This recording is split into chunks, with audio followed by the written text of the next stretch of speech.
Hello everyone. Today is World Brain Day.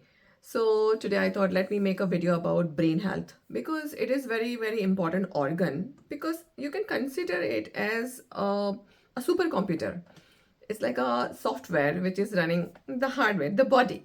So we have to pay attention to because it is an important organ which is governing each and every activity that is happening in the body. All the processes, every single metabolic activities and everything is governed by the brain. So it has got a lot of work to do. So we have to support it. So today's video, we are going to focus on children and how to support children's brain health. So we first have to understand that brain is also like any other organ. It's an organ, so it will have the same requirement like any other part of the body. So brain is like it's a muscle, and like all the other organ, it also needs simple, the basics things like first nutrition, exercise, rest, relaxation, and some other factors as well that I'm going to discuss later. So first, nutrition. So first let us understand what is brain made up of. Brain is actually 60% fat. So all those those diet where we just don't just eat any fat, we eliminate all of it. We should stop doing it first of all. Adequate amount of fat consumption is extremely important for brain health. So we have to include the fat. So those zero oil and all that, it has to stop. And also the good quality fat, not just any fat, but the good quality one. So out of all that, omega 3 fatty acids are really crucial. You know where to find them. It's in the fatty fish and all your nuts and seeds generally, have it. So in general, flax seeds and chia seeds and walnuts if you are vegetarian.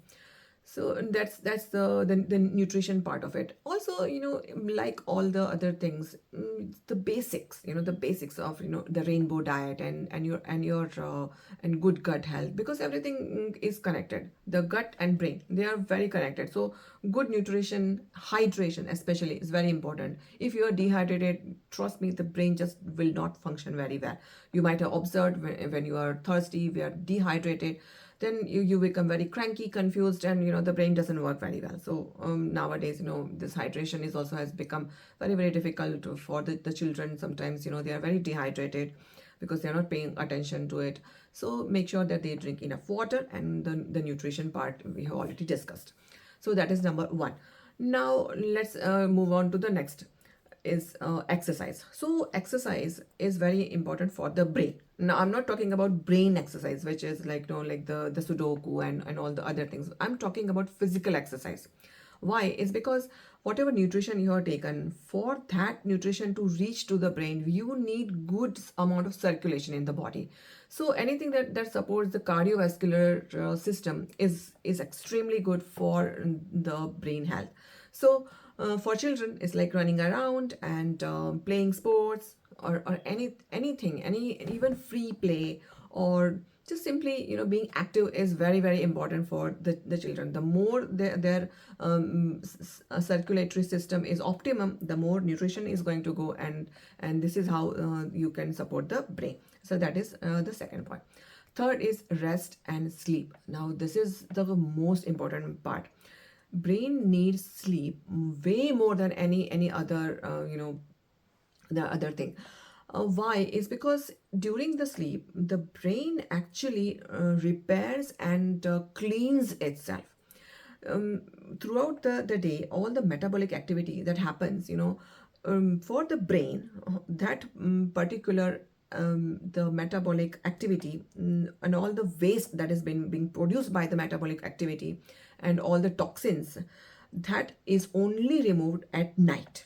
Why? It's because the brain, when it is in the deep sleep, at the time the brain cells shrinks, and that is the time that the glymphatic system, there is a particular system, it's called glymphatic system, that's going to remove all the toxins from the brain and it is going to remove it, because in the deep sleep the brain cells will shrink, and it will make space, and from that space it is going to literally drain out from the brain. So for that you need to sleep. And there is another data which says that from 10 p.m. at night to 1 a.m. in the morning, this is at the optimum. Now here is the catch.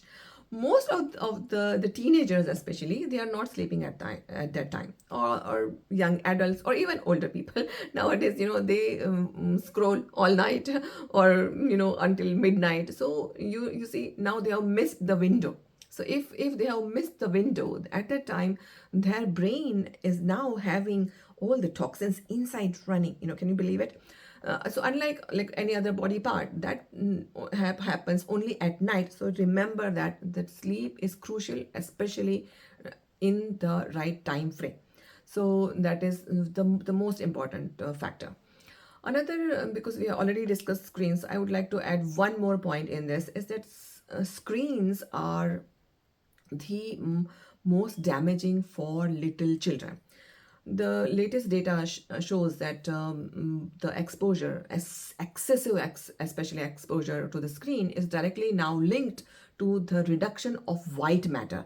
Now, white matter is very important, because white matter, if it reduces, it actually affects the children's lots of different kinds of processes. Like a brain will not process it as fast as it should be. Then there will be issue with learning, like linguistic especially growth, and the communication skills, the attention and focus, and also the regulation of emotion, the social skills. Everything is connected to the white matter. Now if white matter is reduced, all these problems are going to happen, especially the academic progress also can be affected. Now we don't want all that. So it is very, very important to have a very strict schedule with your children regarding their screens, and don't just give out screens for unlimited amount of time, because it is now proven that it damages the children's brain, and you do not want that. So this was the last point that I wanted to discuss. Apart from that, there is one more I want to share, is for little children. The little children, they benefit a lot from serve and return. Now what is serve and return? So I'm talking about little, small babies. So the baby, suppose make some noise, and it's always that they'll look at you, they'll make a noise like something, any other noise, or anything that they have started, because every child speaks different words and all initially. So whatever they make noise, and then they look around, where is my parent, and then they'll look at you. Now at the time when you look at the child and return, like now the child has solved the word, and now you return by saying hello, or naming the child, like whatever the name of the child is, and then the child will again say something different. Like this time you may notice that they'll say something different, like something or something, and then you again, yes, tell me more, or something like that. You can just start your own conversation like that. And this connection and the conversation that is happening is very, very beneficial for the brain. Now what happens is that how the brain actually is developed, especially in the young children, is that there are some neural connection that happens. So when the children are born, so there are the separate neurons. Now as they grow up, all the neuron will get connected to each other, and this is actually very, very crucial for the brain development. And the more neural connections are made in the childhood, the more the children will be intelligent as well. So I have already made a video yesterday, please check that out as well. So this is all for today.